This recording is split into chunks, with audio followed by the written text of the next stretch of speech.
Hi everybody, my name's Leanna. I work at the West Islip Library in the adult department. I'm just so happy to bring you this Cricut craft for this fall. It's such a fun one to do. Um, some of you have a Cricut machine at home. Some of you don't know what to do with it. Some of you are really great Cricut crafters.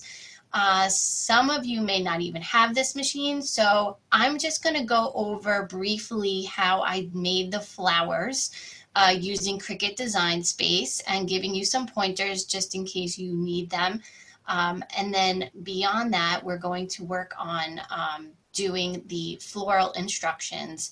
And I'm going to basically go through each process. I also gave you some paper instructions in case you just want to refer back to that instead of rewinding this video to the instructions that I made.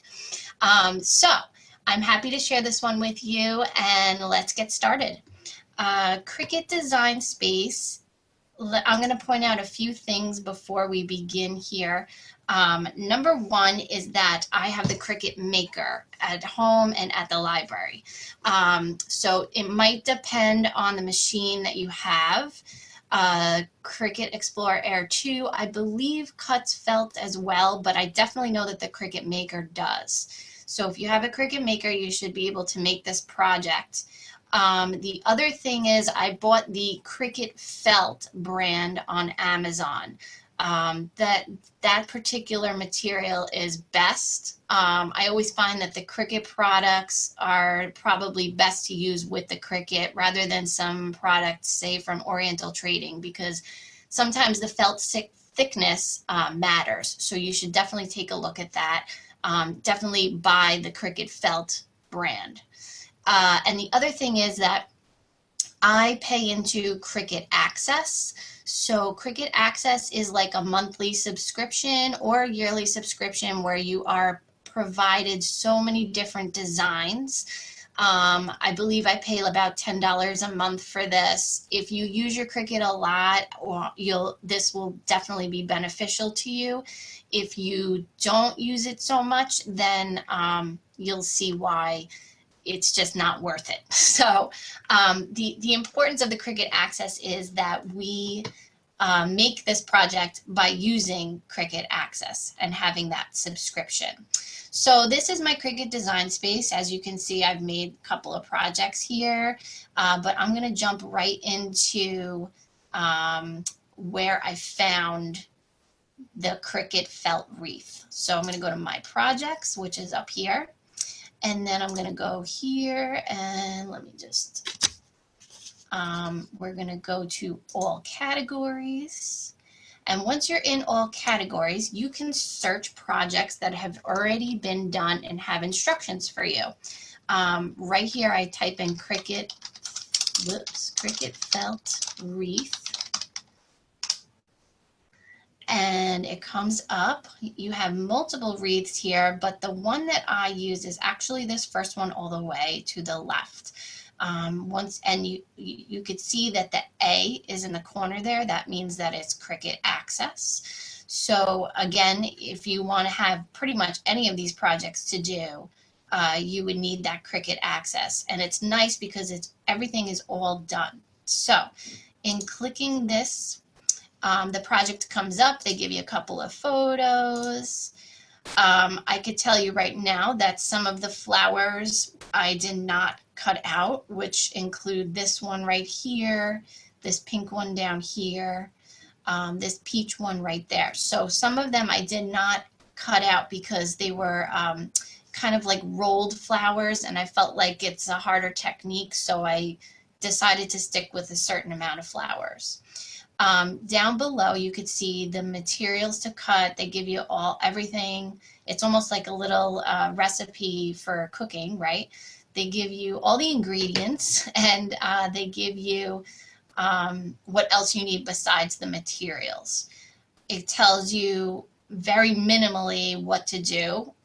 There's not many pictures shown, so you're kind of like going in blind a little bit, but this video will be able to show more in depth of what to do. So for those who are familiar with Cricut, This is kind of like a little brief overview, but if you don't know, this is these are the things that you would need, is like the fabric grip mat. You would also need backing for all the felt. You need hot glue, which you should have your own hot glue gun. And then you will also, I put in hot glue sticks for you. And then we're not using a wicker wreath, we're using a ring wreath, which is about 14 inches. And of course, ribbon to wrap the wreath around. And we have a couple of other embellishments that we'll be using too. Okay. So once I like pretty much go through all of the description here, we click Make It. And once you click Make It, Cricut sometimes takes a little bit of time to load up, but once you click Make It, it basically comes up with what the first thing is, the first sheet. So we have some of these flowers that you're going to see in your little Ziploc bag, and then so I made a couple of these. Then it goes down to this one, which these are just like felt strips. And we don't need the felt strips because that was basically used for backing for the felt flower. And then we have this one, and we have this one. I cut a couple of those out. I'm going to skip down to this one. We cut that out. The leaves, of course, yes. I cut a couple of those out, which is pretty much the same. And then I cut out a bunch of these as well. So you're going to see all of this in your Ziploc bag. I just wanted to share this with you briefly in case you ever wanted to do this on your own. And then basically, my maker is not connected to this computer, so I can't really show you how it works. But once it is connected, there is a Make It button, and you're able to just hit Make It, and you'll be able to cut it straight from the Cricut. If you want more tutorials on this, there is a great website called Jenny Maker, and she is phenomenal with the projects that she comes up with. So I'll just throw that out there as well. Okay, so why don't you join me in making this fun craft, and we hope that you enjoy it.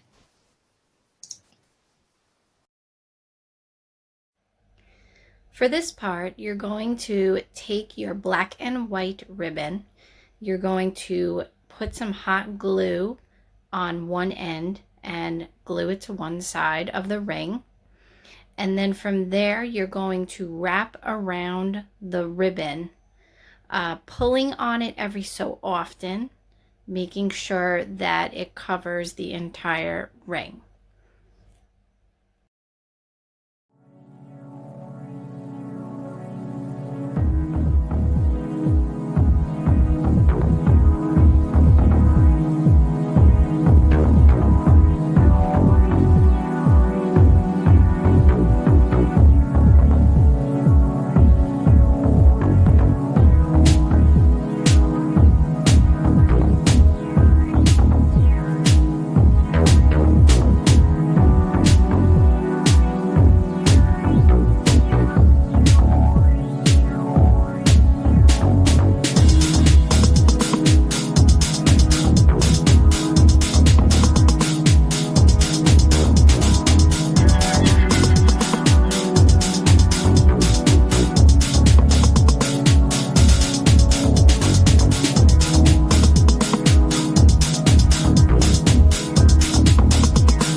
side note that not everyone is going to have the same flower.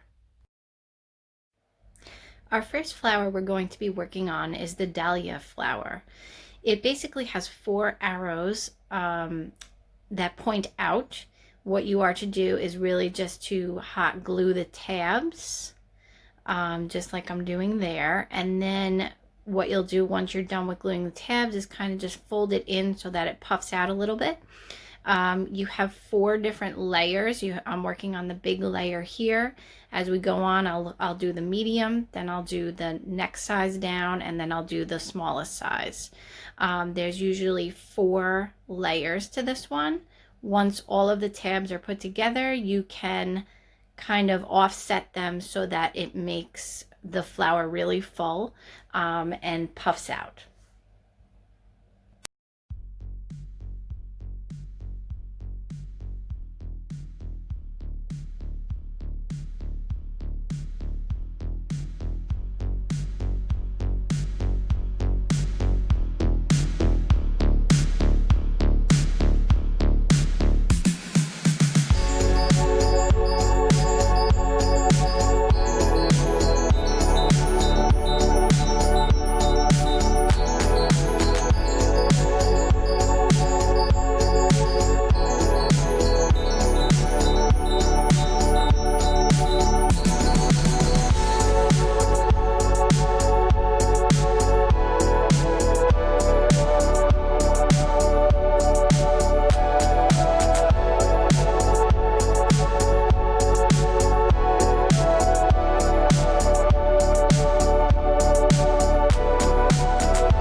This is the peony flower. This has the 10 petals along with the 3 petals. You have 2 3 petals. You put the tabs together on those 2 3 petal ones, and then you put the 10 petal one behind all of the others. You'll see how I layer them towards the end.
This is the poppy flower.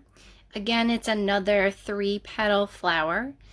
You have 2 big 3 petal flowers on this one. It looks like a triangle in the middle, and what you do is you just bring one petal on top of another, just like I did there. What I like about this one is you can make it a little versatile. You can either use the 10 petal flower behind it when you're done layering, or you can use a 3 petal flower, one of those smaller ones, on top of it. You could be a little creative with this one and also with the last flower. So however you want to do it, you can just play around with it once you put them together, layer them, see how they look, and hot glue it.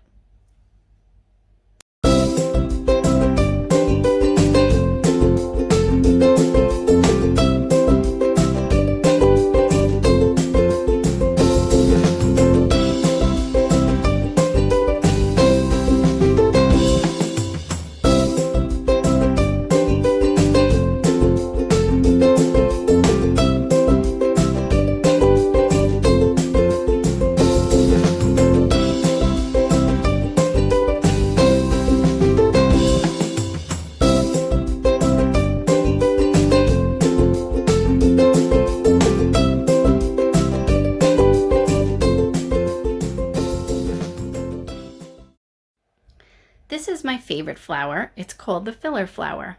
I like this flower because if you have a hole in your wreath and you feel like it needs a little something extra, you can add this flower to the wreath. You should have many petals that look like this. In this particular part, I'm adding the same size flower on top of another, and then the very last petal is a smaller size. At the very end, we'll be able to put some embellishments in the middle. And again, you can use this in your wreath where you may have a hole. Yay, we made it to our final flower. This flower is called the Succulent Flower. It has 4 separate petal sizes. What we need to do is hot glue the tab, and you put the tab underneath the petal to the right. I'm working on the second largest size, and what you will do is overlap them, obviously in size order. And then at the very end, we will do some wonderful embellishments.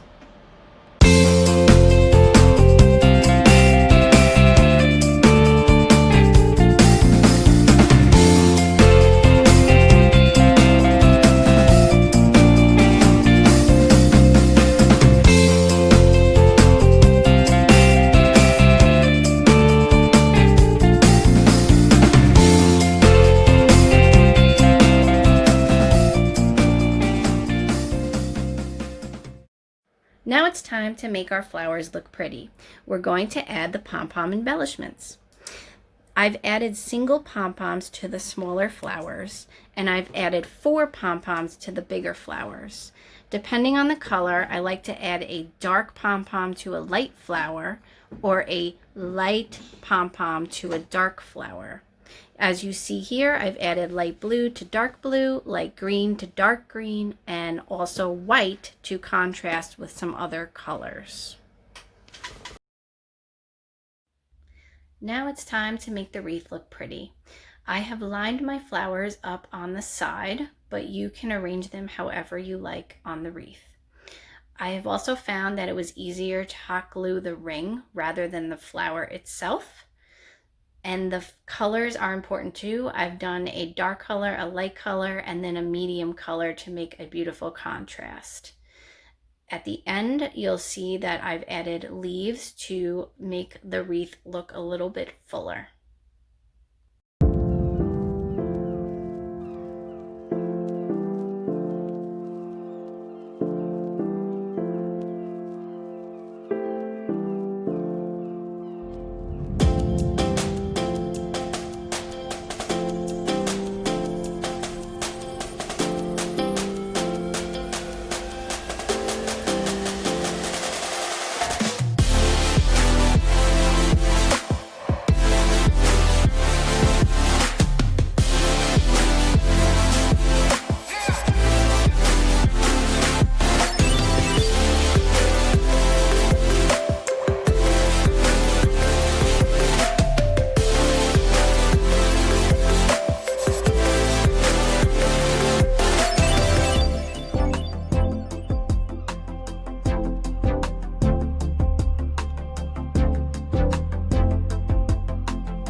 As I place that final flower on the wreath, I just want to thank you all for joining in on this Cricut project, and I hope you made a beautiful wreath for yourself.